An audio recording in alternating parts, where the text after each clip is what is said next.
नमस्कार दोस्तों। अभी हम देखते हैं आज निफ्टी ने जो अपने पाइवेट जो मैंने सुबह को मेंशन किया था उसके हिसाब से कैसा बिहेव किया है। ये है आज सुबह के पाइवेट्स। निफ्टी का पाइवेट था आज 37,679। फर्स्ट सपोर्ट था निफ्टी का 37,434। निफ्टी लो बनाया 37,356। ऑलमोस्ट कह सकते हैं कि फर्स्ट सपोर्ट के आसपास, फर्स्ट सपोर्ट और सेकंड सपोर्ट के बीच में।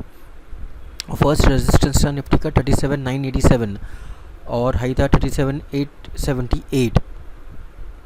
तो हम इसको इंट्राडे 1 आवर चार्ट पे देखते हैं क्या हुआ था।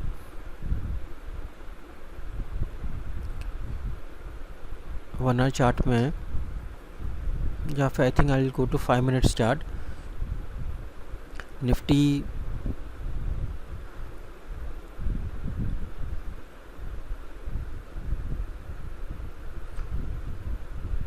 एक सेकेंड।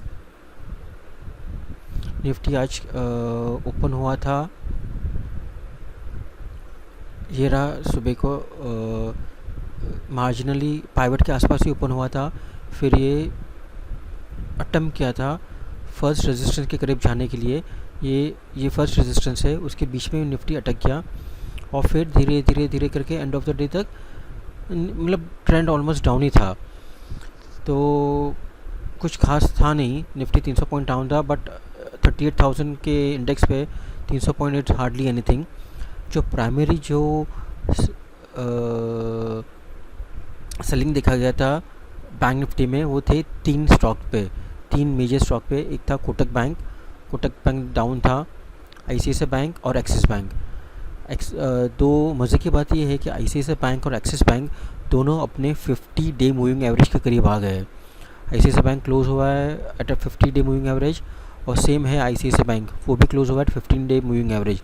जैसे आप देख सकते हैं ये अप्रैल से लेकर अब तक आईसीआईसीआई बैंक ने 50 डे मूविंग एवरेज पे अच्छा सपोर्ट लेके बाउंस किया है और एक्सिस बैंक भी 50 डे मूविंग एवरेज पे है।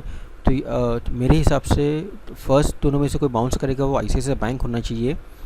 तो हम ये देखते हैं कि आज आने वाले दिन में आईसीआईसीआई बैंक ये 50 डे जो मूविंग एवरेज है वहाँ से कैसा बिहेव करता है। काफ़ी मज़ेदार होगा। अगर ये सपोर्ट लेता है ये 50 डे मूविंग एवरेज पे तो अच्छा खासा बाउंस देखने को मिलना चाहिए आईसीआईसीआई बैंक और बैंक निफ्टी दोनों में। मज़े की बात ये है कि आईसीआईसीआई बैंक ने अपना अगर ये बाउंस होता है तो कंसोलिडेशन ख़त्म हुआ है। साथ ही साथ में एचडीएफसी बैंक ने अपना कंसोलिडेशन ख़त्म हुआ है, ऑलमोस्ट ब्रेकआउट की तरफ में है एचडीएफसी बैंक और एक्सिस बैंक भी साथ दे सकता है। कोटक बैंक में थोड़ा कंसोलिडेशन देखने को मिल सकता है क्योंकि ये वन साइड रैली हुआ था कोटक बैंक। तो आइडियली ये कंसोलिडेशन होना चाहिए यहाँ पे कोटक बैंक में कुछ टाइम के लिए और फिर अप होना चाहिए। लेकिन ये तीन बैंक जो है एक्सिस बैंक, आईसीआईसीआई बैंक और एचडीएफसी बैंक, आने वाले टाइम में ये तीनों बैंक में अच्छा मूव देखने को मिल सकता है। दो बैंक सपोर्ट पे है, एक्सिस और आईसीआईसीआई बैंक, और एचडीएफसी बैंक ब्रेकआउट की तैयारी में है। तो देखते हैं, आज के लिए इतना ही। Thank you.